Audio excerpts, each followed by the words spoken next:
Oh, hey, man. I'm a ghost. I can see that. Aren't you scared? No. How many times I gotta tell you? I ain't afraid of no ghost.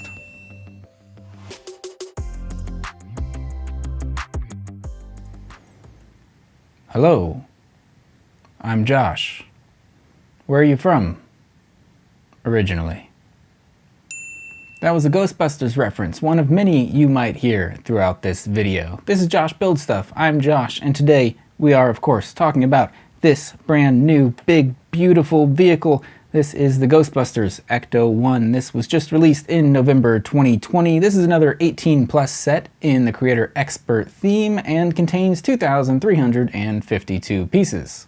Now I know what you might be thinking at first, this car doesn't look like much. Needs some suspension work, and shocks, and brakes, brake pads, lining, steering box, transmission, rear end. How much? 200. Maybe new rings, also mufflers, a little wiring. But once we get all that wrapped up, we're gonna have us a ghost catching machine. My initial thoughts on this set: I think it's beautiful, it's huge, it's so much bigger than I had originally anticipated it to be. I think it measures from end to end around 18 inches long, and so I would definitely recommend this set. I think it will look great on display, that is, of course, assuming you have room to display it. Obviously, this car looks really great, but it also has a lot of really cool details and features, which I'll show you in just a minute. So, obviously, I don't have a whole lot negative to say about this set, but if you do, I would love to hear your opinions. We're ready to believe you. Of course, everyone is going to want to talk about the price. At $200 for 2,300 some pieces, it's actually a pretty good price per piece ratio, and for $200, I think what you get is really great. That's just my opinion. If you think you might have some trouble affording this set, I would suggest just taking out another loan on your house. Everyone has 3 mortgages nowadays. But before we get too deep into the review, I thought it would be worth it to mention the instruction booklet for this set, which I don't always do. If you're like me, you might think that print is dead. And instead of using a paper instruction manual when you build your sets, you just go online and use the digital instructions and pull them up on an iPad when you're building the set. At least that's what I do. But this instruction booklet I think is actually worth talking about. Starting with the cover. It looks really cool. I think what it's meaning to replicate here is like a vintage owner's manual for a car, and I think it pulls off that look really well. Also on the inside of the instruction manual, there are a bunch of really cool details about the history of the ECTO-1, and some info about the creation of this LEGO set, as well as some really nice high-res pictures of both the car and of this LEGO set. So let's take a closer look at this set while I give a few more of my opinions on the build, the features, and the minifigures. Whoa, that's a big Twinkie. I've always wanted to do this. And the car is still standing. The build for this set was actually really great, in my opinion. It took a very long time and still didn't get boring or repetitive. By a long time, I mean that this set took me maybe 8 to 10 hours to build. It was substantial. There are a lot of little details that go into making this car look as good as it does. Obviously, 2,300 pieces is a lot, and you might expect that the build might get boring or repetitive sometimes, especially with a vehicle where it's mostly symmetrical down the middle. So you might expect a little bit of repetition, but surprisingly, there were a lot of different, very interesting build techniques that kept this build interesting pretty much throughout the whole thing. Because LEGO went above and beyond and decided to stick a bunch of other cool details in this set, which we'll look at in a second, like the engine and the mechanics on the inside, and of course all the crazy details on top of the car. Throughout the entire build, you're always doing something new and different and interesting, and it's not like you're just putting together this big, boring body of the car with a bunch of white pieces. Instead, the build changes so constantly that you're just excited to get to the next bag. Honestly, even if you're not a huge fan of Ghostbusters, if you just like cars and especially LEGO cars, I think this one is definitely one that you'll want to pick up. Because even aside from the theme, the build itself is super solid. And like you'll see in a minute, besides just the great looking outer shell of this car, there are actually a lot of cool play features and mechanics going on that add just an extra element of awesome to this car. So overall, the build is a good one and a long one, and if you're like me, it'll give you enough time to watch the Ghostbusters movie at least 4 or 5 times.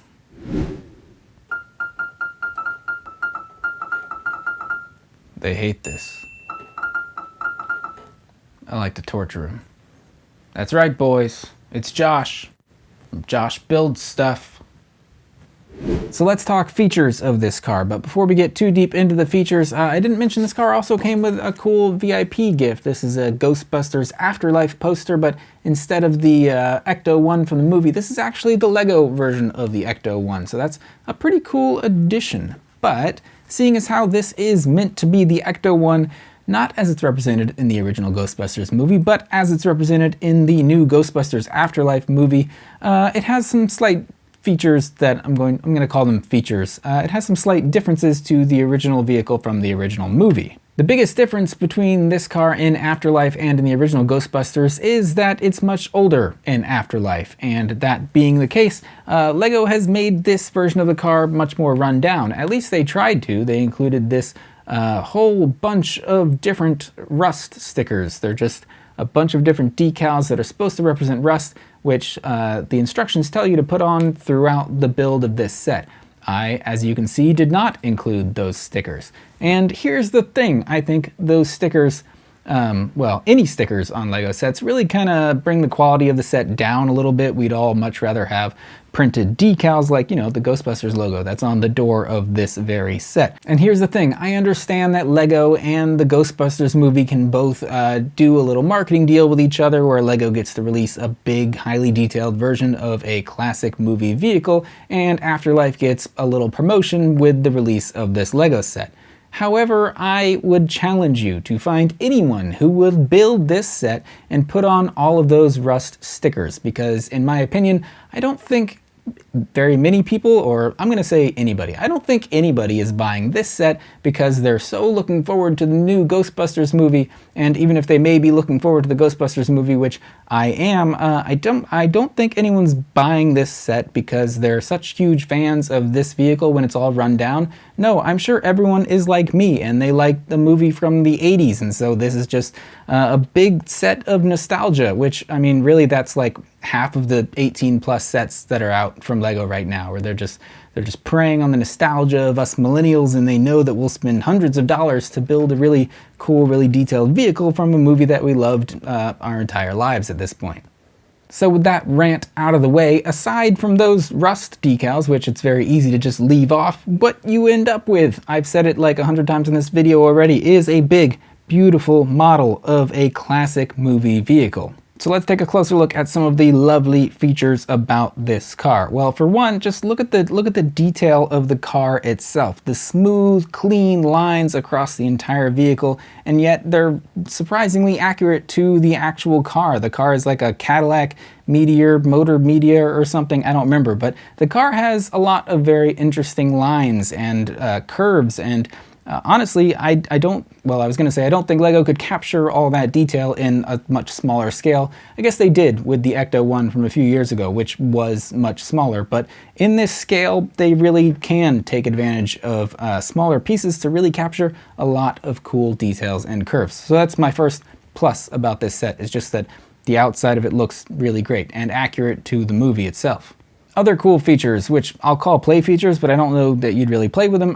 I'll call them interactive features. For one, when you roll the car forward and backwards, you can see that these little dishes and dials and radar sensors on top actually have a little bit of movement to them. There's actually a really simply built couple of mechanics coming from the back wheels here, that when the back wheels turn, it also spins this one dish all the way around, and this other little radar sensor kind of waves back and forth. I think that's a great feature because while most people will leave this car sitting on a shelf, I think it's nice that the car will actually do something when you decide to pick it up and roll it across the floor. Another play feature, no large-scale LEGO vehicle would be complete without working steering, and while it would be a little difficult to reach the steering wheel in this car, though you can do it, LEGO has geared up this little light or other extra little bobble dish on top.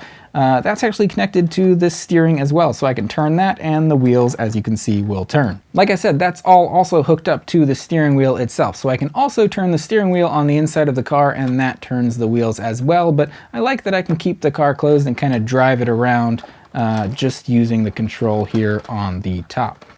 And now the most play-like play features that I think this car has. You can notice here on the right side of the car, one of these doors has actually been reversed. So this back door opens backwards, and that's because, if you've seen the trailer for Afterlife, you'll know that this is an added feature to the new Ecto-1. I can push on this little piece on the left side of the car, and we get a pop-out seat there with a built-in proton pack. So you can be chasing a ghost on the road and then pop out your passenger seat so that they can more easily catch the ghost, I suppose. The mechanics behind this feature are cool by itself. There's a little spring-loaded Technic piston in there that makes that seat spin around and kind of just like snap back into place.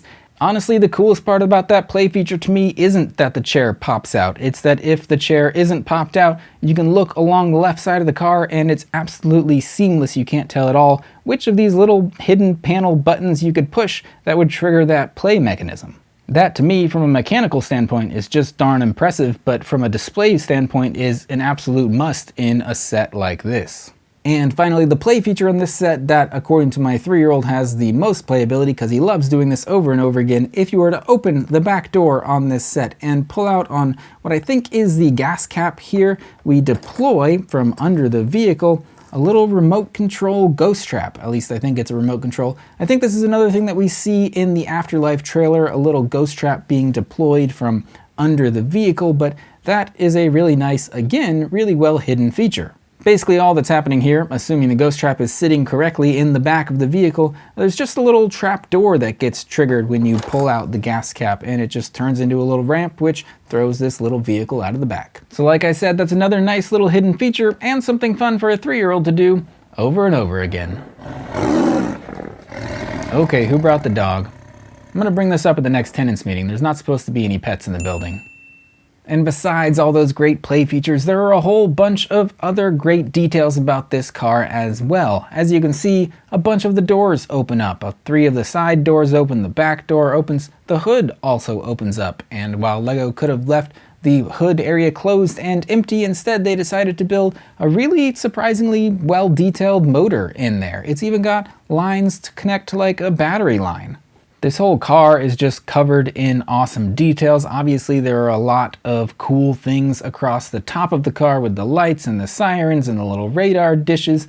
The front of the car and the back of the car are both worth talking about. The front, it's got really cool headlights. The bumper, the grille is very cool looking. It's actually achieved with a whole bunch of roller skate pieces all stacked on top of each other. And then when we look at the back of the car, there are of course those signature cool fins sticking out the back and those kind of rocket ship looking tail lights. My son actually said, "Why are there rockets on the back of this car?" when he saw it. And then another cool tiny detail that LEGO decided to include was a little pack of Stay Puft marshmallows. It's achieved with 2 little pieces and 1 Stay Puft sticker. You know, from the movie, the Stay Puft Marshmallow Man. He's okay, he's a sailor, he's in New York. I'm actually not going to finish that quote. But it's a nice little extra touch. You see, didn't I tell you? I really don't have anything negative to say about this set. All that being said, let's take a look at the minifigures.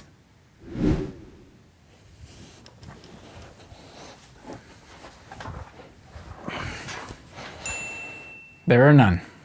Not a single Ghostbuster is included with this set. I know, a lot of people may not like that, but I have some opinions on why that may be the case. Obviously, we got Ghostbusters minifigures in the previous Ecto-1 set. That's besides the point. I think there may be several explanations for why there are no minifigures included with this set. I've heard some people say that LEGO is trying to focus on the vehicles, and they want the people buying the set for the set itself. And personally, that's most of the reason why I buy a lot of the sets that I do. I like the vehicles. Minifigures to me are kind of like a cool extra, but like what I'm going to display in the end is going to be the cool vehicle itself. Another theory I've heard is that this is not going to be the only new Ghostbusters set that we get. Assuming the Ghostbusters Afterlife movie ever actually releases, then some people have said that they may have additional sets that come out with the movie, and we'll probably get Ghostbusters minifigures in those sets. That being said, I've also heard it said that we don't know who the quote-unquote Ghostbusters will be in the new movie, and so by not including minifigures with this set, they don't reveal anything about the movie that they don't want to quite yet. Even with all that justification, I'm still a little disappointed that we don't get any Ghostbusters minifigures with this set. I liked the ones from the previous version, and they could have even included those same minifigures. I also liked the little accessories that came with the Ghostbusters, little proton packs and the little ghost traps. I thought those were really nice to have. So I am a little disappointed, but I can see LEGO's point either way. So my final thoughts on this set. It should be no surprise to anyone at this point. I like this set a whole bunch. I think it's definitely worth the money, especially for the piece count. I think LEGO could have easily charged $250 for this set, like the new Batwing set that just came out, that's $250. I think people still would have bought it. I might have been a little slower to pull the trigger, but I still definitely would have bought it. The features are really great, the size is really great, all of the details in there also really great. It's hard to find anything negative to say about this set, except for maybe the lack of minifigures and the addition of a bunch of rust stickers, but I mean, both of those things can be just explained away if you feel like talking your way out of it, like I did. But here's the thing. What this set has made me really want and really excited for, and has made my wallet really nervous for, is the idea that LEGO has the capability and maybe even the licensing to create some really large, really well detailed versions of classic movie cars. Others that I would buy in a heartbeat. The Blues Brothers, the Bluesmobile, that cool old police car with the big old siren on top. I'd buy that release date, no matter what. The real vehicle that comes to mind is the DeLorean from Back to the Future. I'm talking time machine version. Pick whichever time machine version you want. Give me interchangeable parts. I will buy that so quickly. And here's the thing. I have some friends who are into classic 80s movies, Ghostbusters being one of them. But those friends are not rushing out to buy this LEGO set because they're not LEGO fans necessarily. They like LEGO, they like Ghostbusters, but they're not probably going to spend $200 on a LEGO set like this one. I'm talking now mainly to my buddy Dave here. I know you like Ghostbusters a lot, but I'm sure you're not going to go out and buy this set. But, you know, hit me up. Maybe I've got some extra Ecto-1s lying around if you really, really wanted one.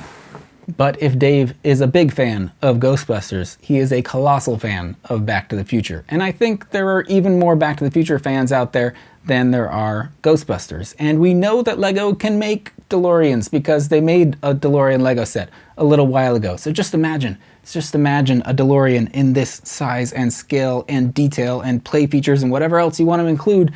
So many people would buy that so quickly for basically whatever price that LEGO chose to ask for it. And so I think if LEGO were to announce a large, highly detailed version of the DeLorean time machine from Back to the Future, the world might just go a little crazy. I'm talking 40 years of darkness, earthquakes, volcanoes, dogs and cats living together, mass hysteria. Might be a little bit of hyperbole used there, but you know what I'm saying. I think that would be a highly anticipated release. But I have talked plenty about this car. Let me know what you think about this set in the comments down below. Do you disagree with me? Let me know. If so, I don't have to take this abuse from you. I got hundreds of people dying to abuse me. Just kidding, that's one last Ghostbusters quote for you. I promise no more after that. I hope you enjoyed the video. If you did, be sure to like, subscribe, and tell your friends. If you think this video is a little long, tape the 20-minute video on your machine, play it back at high speed, only take 10 minutes, you get a great video. Alright, that was the last Ghostbusters quote. Except for, of course, this last one of me standing there talking to the stormtrooper in a second. I'll see you next time. Are you the Keymaster? Not that I know of. I'm a friend of his. He told me to meet him here. I didn't catch your name. I am Zuul. I am the Gatekeeper. What are we doing today, Zuul? What I'd really like to do is talk to my stormtrooper. TK, it's Josh. There is no TK, only Zuul. What a lovely singing voice you must have.